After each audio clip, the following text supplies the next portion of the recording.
La vie n'est pas gentille. Elle n'est pas conçue pour être juste, ni pour demander la permission avant de te prendre ce que tu aimes. Il y a des jours où tout semble lourd, où le monde semble être un endroit hostile, et le chaos s'installe dans ton esprit comme un invité indésirable. Mais voici la vérité. La paix intérieure n'est pas quelque chose que l'on trouve, c'est quelque chose que l'on forge. Elle n'arrive pas comme un cadeau divin, ni comme un miracle inattendu. Elle se construit, elle se sculpte, elle se déchire des griffes du désordre avec une volonté inébranlable. Les stoïciens l'ont compris il y a des siècles.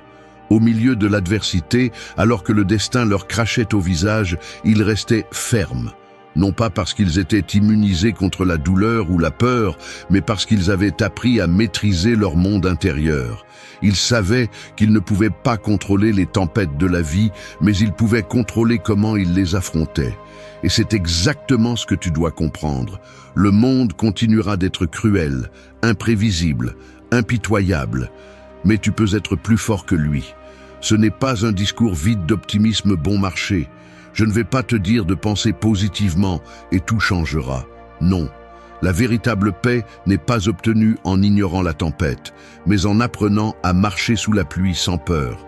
Et sur ce chemin, il y a des principes stoïciens qui ne sont pas seulement de belles idées à réfléchir, mais des outils pratiques que tu peux utiliser dans ta vie quotidienne. Des conseils qui t'aideront à éclairer ces jours sombres où tout semble s'effondrer et qui, si tu les appliques avec détermination, te rendront inébranlable. 1. Forge une volonté plus forte que le destin. Le destin n'est pas un chemin tracé, ce n'est pas un plan divin ni une histoire écrite dans la pierre. C'est le chaos, c'est l'incertitude.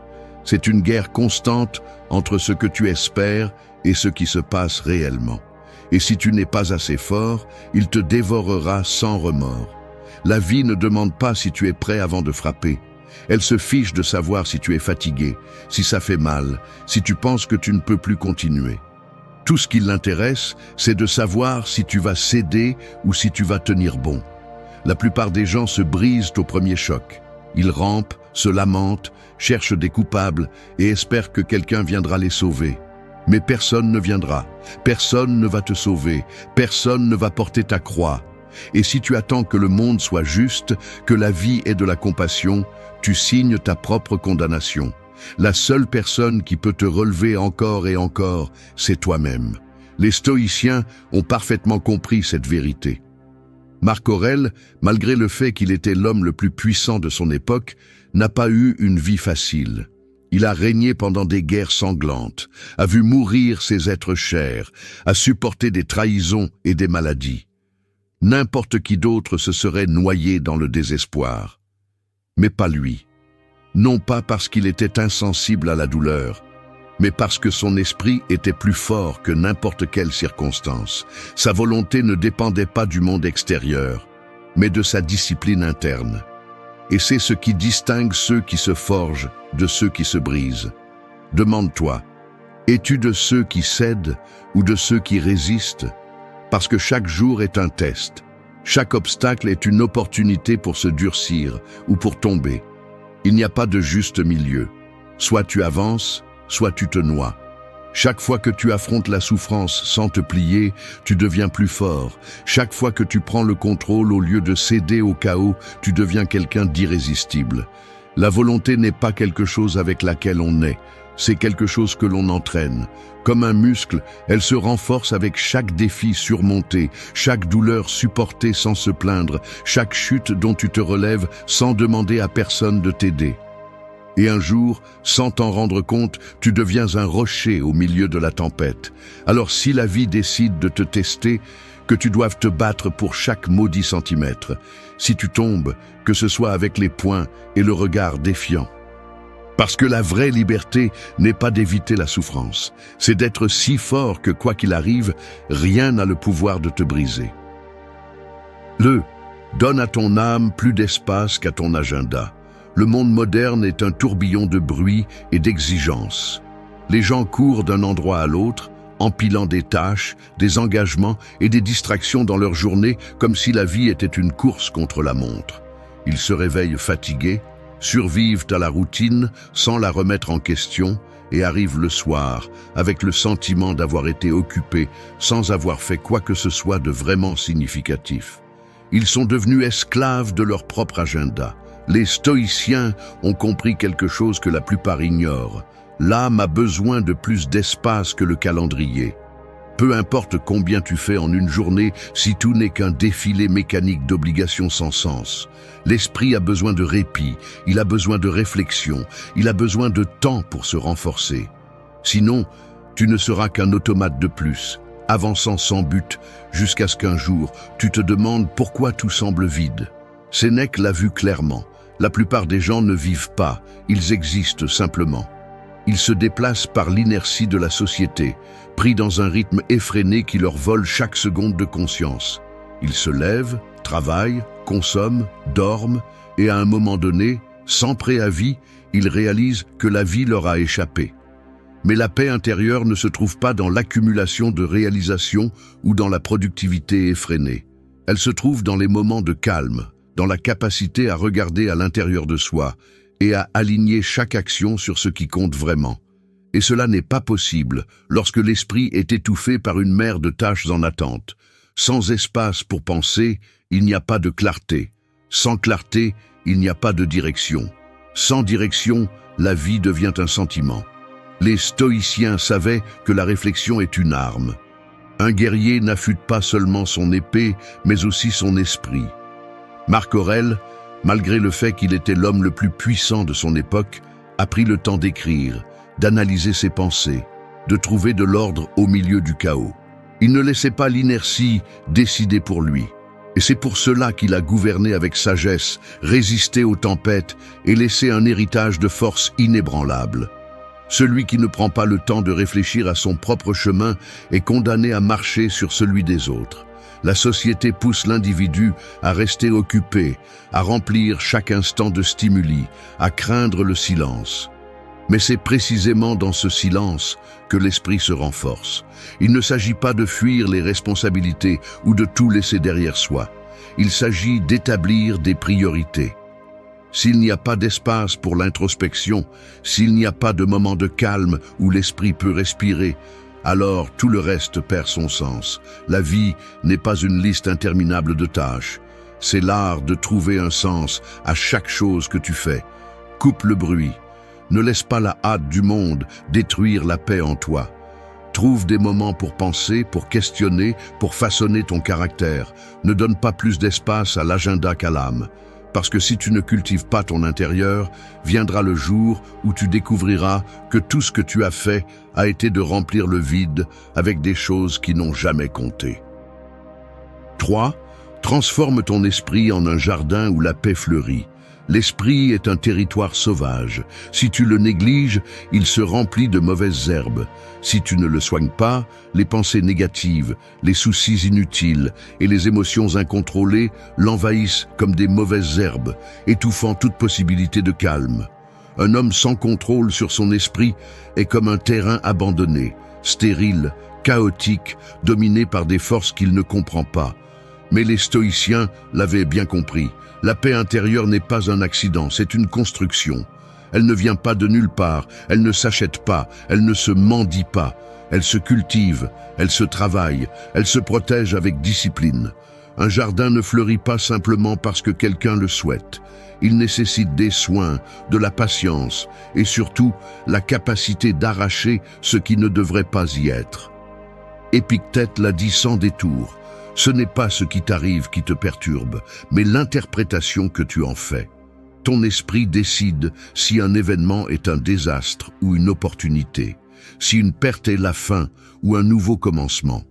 Et si tu laisses des pensées destructrices prendre racine, peu importe ce que tu fais à l'extérieur, tu vivras toujours en guerre avec toi-même.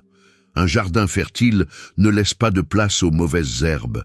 Chaque jour est une occasion de semer des pensées qui te renforcent plutôt que de t'affaiblir.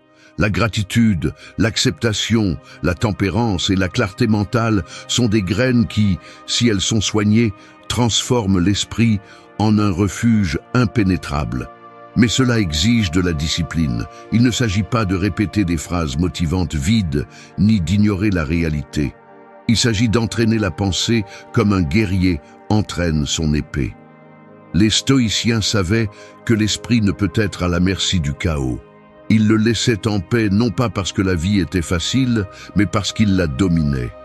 Lorsque les tempêtes du destin les frappaient, ils ne se laissaient pas emporter comme des feuilles dans le vent. Ils restaient fermes, car en eux il y avait de l'ordre, il y avait une direction, il y avait du contrôle. Si tu veux que la paix fleurisse dans ta vie, arrache les mauvaises herbes sans pitié. Élimine les plaintes, la victimisation, la peur irrationnelle. Ne nourris pas des pensées qui ne font qu'alimenter le désespoir. Si tu ne peux pas contrôler quelque chose, accepte-le. Si tu peux améliorer quelque chose, fais-le. Mais ne laisse pas ton esprit devenir un champ de bataille. Fais de ton esprit un jardin impénétrable. Un lieu où le bruit du monde ne peut entrer, où l'adversité n'a pas de pouvoir, où les tempêtes passent sans rien détruire. Parce que la paix ne se trouve pas à l'extérieur, elle se construit à l'intérieur. Et celui qui maîtrise son esprit maîtrise son destin. 4. Lâche le poids inutile. Les fardeaux de l'âme pèsent plus que ceux du corps. La vie est un voyage, et sans t'en rendre compte, tu peux finir par traîner plus de poids que tu ne peux supporter. Pas le poids du tangible, mais celui des charges invisibles. Rancune qui s'accroche comme des chaînes, peur qui paralyse, regrets qui deviennent des ancres. Tu avances, accumulant frustration, déception, blessures non cicatrisées, jusqu'à ce qu'un jour, le poids soit si grand que tu peux à peine bouger. Les stoïciens ont compris que ce n'est pas la charge qui détruit l'homme, mais la manière dont il la porte. Il ne s'agit pas d'ignorer la douleur, ni de faire semblant que la vie ne frappe pas. Il s'agit d'apprendre ce qui vaut la peine d'être porté et ce qu'il vaut mieux lâcher. Le passé est une ombre que beaucoup refusent de lâcher. Ils vivent enchaînés à d'anciennes erreurs, à des trahisons passées, à des opportunités qu'ils n'ont pas su saisir. Mais le passé ne pèse pas de lui-même. Ce qui pèse, c'est l'obsession de le revivre. Ce qui s'est déjà passé ne peut être modifié, peu importe combien tu l'analyses, combien tu le regrettes, combien tu le détestes. Les stoïciens savaient que la seule réponse intelligente face au passé est d'en tirer des leçons et de continuer à avancer. Ensuite, il y a le poids des opinions des autres. Un poison que beaucoup boivent sans s'en rendre compte. Ils avancent avec la peur du jugement des autres, modelant leur vie pour correspondre à des attentes qu'ils n'ont même pas choisies. Mais voici la vérité. Tu ne seras jamais libre si tu continues à porter le poids de ce que les autres pensent de toi. Et puis, il y a les émotions incontrôlées, le ressentiment, la culpabilité, la colère sans direction. Toutes pèsent plus que n'importe quel fardeau physique. La haine consomme plus d'énergie que la paix. Le ressentiment use plus que le pardon. Non pas pour des raisons philosophiques, mais parce que l'esprit n'a qu'une quantité limitée de force. Si tu la gaspilles dans des batailles internes inutiles, tu n'auras jamais assez pour affronter ce qui compte vraiment. Les stoïciens ne portaient pas plus que nécessaire. Ils lâchaient ce qu'ils ne pouvaient changer, ignoraient ce qui n'avait pas de valeur et ne portaient que ce qui renforçait leur caractère. Et c'est pourquoi ils avançaient légers tandis que le reste du monde s'enfonçait sous son propre poids. Alors, sois implacable avec ce qui permet de peser sur ton âme. Si cela ne te renforce pas, jette-le. Si cela n'ajoute pas, élimine-le. Si ce n'est pas à toi, ne le porte pas. Le guerrier n'avance pas avec un sac à dos plein de pierres. Il avance avec le minimum, avec l'essentiel, avec ce qui lui permet vraiment de bouger sans être renversé. Et dans ce voyage, moins tu portes de poids, plus tu iras loin. 5. Apprends de la rivière, qui ne s'accroche jamais à son lit. La rigidité est un poison. Ce qui ne s'adapte pas se brise. Ce qui ne coule pas stagne et pourrit. La nature l'a déjà démontré des millions de fois. L'eau qui s'accroche à une forme finit par se transformer en glace, immobile, prisonnière de sa propre structure. Les stoïciens comprenaient cela mieux que quiconque. Ils n'essayaient pas de tordre la réalité en leur faveur, mais de se mouvoir avec elle. Ils comprendraient que la résistance inutile ne génère que souffrance. La vie change, les circonstances tournent, les gens viennent et vont. Celui qui s'accroche à ce qui a été, à ce qui aurait dû être, à ce qu'il espère qu'il sera, est condamné à se briser sous l'impact de la vérité. Regarde une rivière, elle ne s'arrête jamais. Peu importe combien de roches se dressent sur son chemin, elle les contourne, les érode, les réduit à néant avec le temps. Ne lutte jamais contre le courant car il est lui-même le courant. Il ne remet pas en question le lit de la rivière, ne résiste pas au virage, ne reste pas coincé en un seul point. Il coule parce que c'est sa nature et dans ce flux, il trouve sa force. Les gens, en revanche, s'accrochent au contrôle comme s'il s'agissait d'une armure, alors qu'en réalité, c'est un piège. Ils veulent que le monde se comporte selon leurs attentes, que les autres agissent comme ils le souhaitent, que la vie soit prévisible et docile. Mais la réalité ne rend de compte à personne. La vie est une rivière en mouvement constant, et celui qui s'accroche à la rive ne fait que s'épuiser à essayer d'arrêter l'inévitable. Les stoïciens ne cherchaient pas à lutter contre ce qu'ils ne pouvaient pas changer. Ils ne s'angoissaient pas pour la tempête, ils s'y adaptaient. Ils ne gaspillaient pas d'énergie à résister à l'inévitable, mais dirigeaient leur force vers ce qu'ils pouvaient façonner. Leur propre attitude, leur propre caractère, leur propre capacité à se mouvoir intelligemment. Celui qui apprend à couler apprend à être indestructible. Non pas parce qu'il ne souffre pas, mais parce qu'il comprend que la souffrance fait partie du voyage. Non pas parce qu'il ne perd pas, mais parce qu'il sait que rien n'est éternel. Non pas parce qu'il n'a pas d'obstacles, mais parce qu'il a appris à se mouvoir avec eux plutôt que de rester coincé dans leur ombre. Sois la rivière. Avance. Ne t'accroche pas à ce qui n'existe plus. Ne lutte pas contre ce que tu ne peux pas contrôler. Ne perds pas d'énergie dans des batailles qui n'existent que dans ton esprit. Si le chemin change, change avec lui. Si la vie se tord, adapte-toi et continue. Car dans un monde de pierre, l'eau gagne toujours. Non pas parce qu'elle se bat, mais parce qu'elle persiste. 6. Ne construis pas de refuge dans les tempêtes d'autrui. Certaines personnes ne cherchent pas la tranquillité, elles cherchent de la compagnie dans leur naufrage. Et si tu ne fais pas attention, elles t'entraîneront avec elles. Elles s'accrochent au drame comme à une ancre, ravivent des blessures qui devraient être cicatrisées. Chaque problème devient une tempête sans fin. Et là, tu es, les mains pleines de briques, leur construisant un refuge qu'elles n'utiliseront jamais. Les stoïciens ont compris quelque chose que beaucoup ignorent. La souffrance d'autrui n'est pas la tienne. Tu peux tendre la main, mais tu ne peux forcer personne à se lever. Tu peux montrer la sortie, mais tu ne peux pousser personne à la franchir. Certaines personnes ne cherchent pas des solutions, elles veulent juste des témoins de leur tragédie. Elles préfèrent rester dans la tempête parce qu'il est plus facile de blâmer le climat que d'apprendre à naviguer. L'erreur de beaucoup est d'essayer d'être le sauveur des autres tout en négligeant leur propre bateau. Ils veulent sauver ceux qui insistent pour couler. Ils veulent éteindre des feux qu'ils n'ont pas appris à maîtriser. Ils s'épuisent dans une lutte qui n'a jamais été la leur, et dans le processus, ils s'oublient eux-mêmes. Épictète l'a vu clairement. Il y a des choses qui dépendent de toi et des choses qui ne dépendent pas de toi. Et les émotions des autres ne dépendent pas de toi. Tu n'es pas responsable de la frustration, de la colère ou du chaos intérieur d'une autre personne. Si quelqu'un se noie dans sa propre tempête, ce n'est pas ton travail de couler avec lui. Tu peux lui offrir un bateau, mais s'il s'accroche à la marée, il n'y a rien d'autre à faire. Beaucoup confondent compassion et sacrifice. Ils pensent qu'aider, c'est porter le poids des autres, alors qu'en réalité, aider, c'est leur montrer qu'ils peuvent le porter eux-mêmes. La pitié mal gérée devient de l'esclavage émotionnel. Tu ne peux pas sauver tout le monde. Tu ne peux pas être le refuge de ceux qui ne veulent pas sortir de la tempête. Les stoïciens n'évitaient pas la douleur du monde, mais ils ne permettaient pas non plus qu'elle les entraîne. Ils n'étaient pas indifférents, ils étaient sages.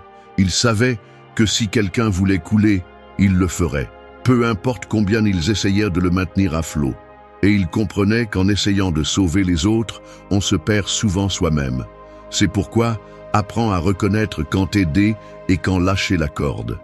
Si quelqu'un insiste pour vivre dans le chaos, laisse-le. Si quelqu'un s'accroche à la douleur comme si c'était un trésor, n'essaie pas de la lui arracher. Tu ne peux pas lutter pour la paix de quelqu'un d'autre s'il la rejette lui-même. Ce n'est pas de la cruauté, c'est de la sagesse. Si tu dépenses toute ton énergie dans les tempêtes d'autrui, quand la tienne arrivera, tu seras sans force pour y résister. Tu ne deviendras pas un refuge pour ceux qui aiment la pluie. Ta paix vaut plus que n'importe quelle encre déguisée en amour, amitié ou devoir. Si quelqu'un veut couler, lâche la corde, non par mépris, mais parce que ta propre vie mérite aussi d'être protégée. 7. Écoute le silence et dialogue avec le calme. Le bruit gouverne le monde. Non seulement le bruit externe, les voix, les voitures, le fracas d'une société qui ne s'arrête jamais, mais le pire de tous, le bruit interne. Des pensées qui ne se taisent pas, des préoccupations qui dévorent la tranquillité, un esprit inquiet qui ne trouve jamais de repos. La plupart des gens craignent le silence parce qu'il n'y a pas de distraction, pas d'évasion, pas d'échappatoire. Mais les stoïciens ont compris quelque chose que peu de gens parviennent à maîtriser. Le silence n'est pas le vide, c'est le pouvoir. En lui réside la clarté, la tempérance, la capacité de regarder la vie sans le filtre du chaos.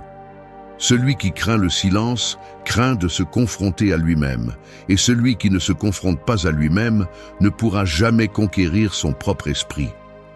Marc Aurèle a gouverné un empire en guerre, avec des ennemis à l'intérieur et à l'extérieur de Rome, des trahisons dans son cercle le plus proche et une peste qui dévorait les villes. Mais chaque nuit, alors que le monde rugissait autour de lui, il se plongeait dans le silence de ses pensées. Au lieu de se laisser consumer par l'anxiété, il écrivait, réfléchissait, se retrouvait dans le désordre. Sa véritable force n'était pas dans ses armées, mais dans sa capacité à écouter le silence et à dialoguer avec le calme. Le problème est que beaucoup confondent le calme avec l'inactivité. Ils pensent que le silence est une perte de temps, que s'arrêter est une faiblesse. Mais l'homme qui ne sait pas faire une pause, qui ne sait pas respirer, qui ne sait pas écouter, est condamné à être l'esclave du bruit. Le bruit nourrit l'anxiété. Le silence, s'il est appris à être utilisé, construit la force. Il ne s'agit pas de s'isoler du monde, mais de trouver en soi un refuge auquel personne d'autre n'a accès. Il s'agit de faire du silence un allié plutôt qu'un ennemi. Les stoïciens entraînaient leur esprit au calme, afin que, lorsque le chaos arrivait, ils n'avaient plus peur. Le guerrier n'apprend pas à se battre sur le champ de bataille, il se prépare avant qu'il n'arrive.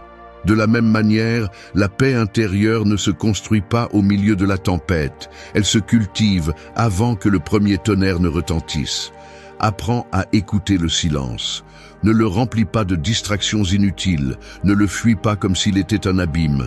Dans le silence, on découvre des vérités que le bruit cache.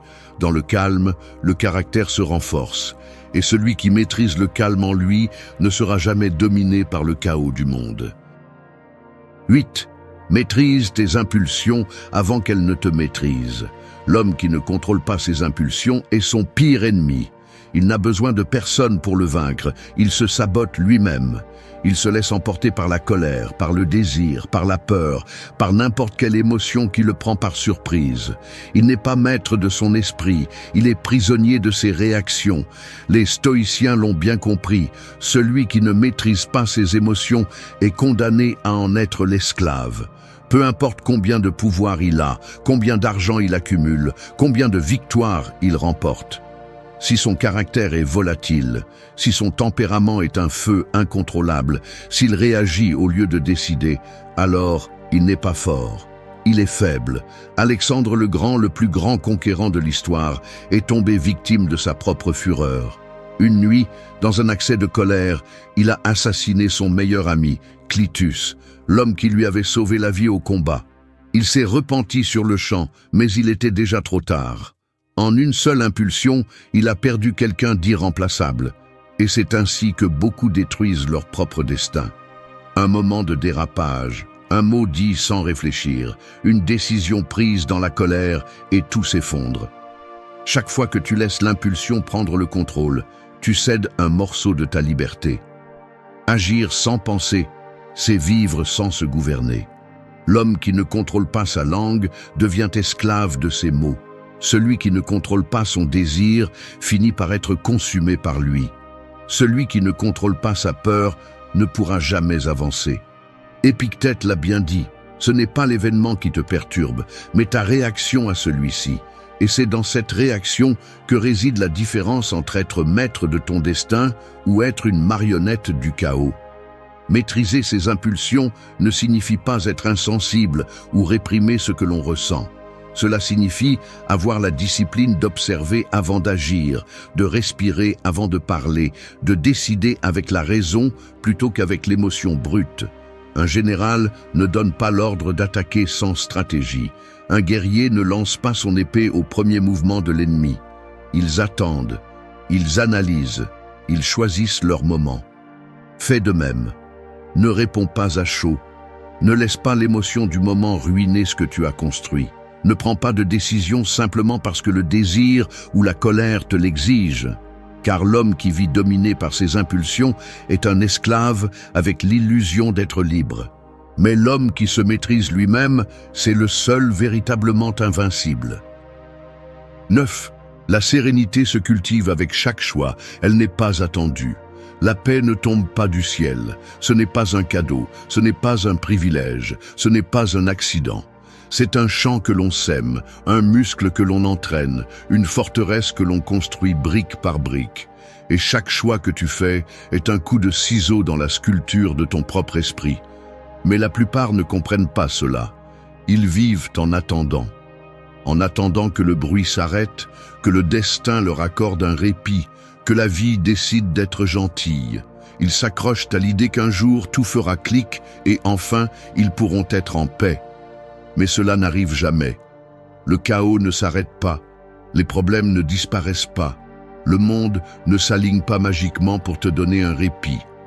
Les stoïciens l'ont compris avec une brutalité claire. Le calme n'est pas l'absence de tempête, c'est la résistance à celle-ci. Marc Aurèle n'a pas écrit sur la paix depuis le confort d'un trône. Il l'a fait alors que son empire brûlait, alors que la trahison le guettait, alors que la peste dévorait son peuple. Et pourtant, il a trouvé la sérénité. Non pas parce que le monde lui en donnait des raisons, mais parce qu'il a choisi de la construire en lui-même. La sérénité se forge dans la bataille, pas dans l'attente. Chaque fois que tu choisis de ne pas réagir avec fureur, tu la cultives. Chaque fois que tu acceptes ce que tu ne peux pas changer sans te déchirer de l'intérieur, tu la renforces. Chaque fois que tu choisis la clarté au lieu de la confusion, tu l'élargis. Le problème est que beaucoup veulent le calme sans payer le prix. Ils veulent la paix sans autodiscipline. Ils veulent la stabilité sans contrôle interne. Ils veulent l'équilibre sans faire le travail de le construire. Ils se nourrissent de plaintes, d'envies, d'attentes irréalistes et se demandent ensuite pourquoi ils n'arrivent pas à ressentir la tranquillité. Mais l'esprit est comme un jardin.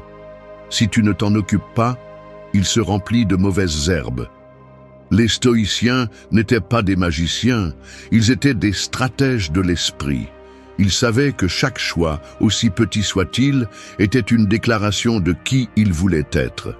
Ils n'attendaient pas la sérénité, ils la fabriquaient. Et ils le faisaient avec discipline, avec précision, avec une détermination inébranlable. Alors oublie d'attendre. Personne ne va t'apporter la paix sur un plateau d'argent. Elle n'arrivera pas quand tu auras plus d'argent, quand tu auras plus de temps, quand le monde te donnera un répit. Elle arrivera quand tu décideras de la cultiver. Parce que la paix n'est pas un miracle. C'est la récompense d'un esprit qui a appris à se gouverner lui-même. 10. Transforme ta vie en un poème, pas en un contrat. Il y a ceux qui marchent dans la vie la tête baissée, condamnés à une existence écrite par d'autres.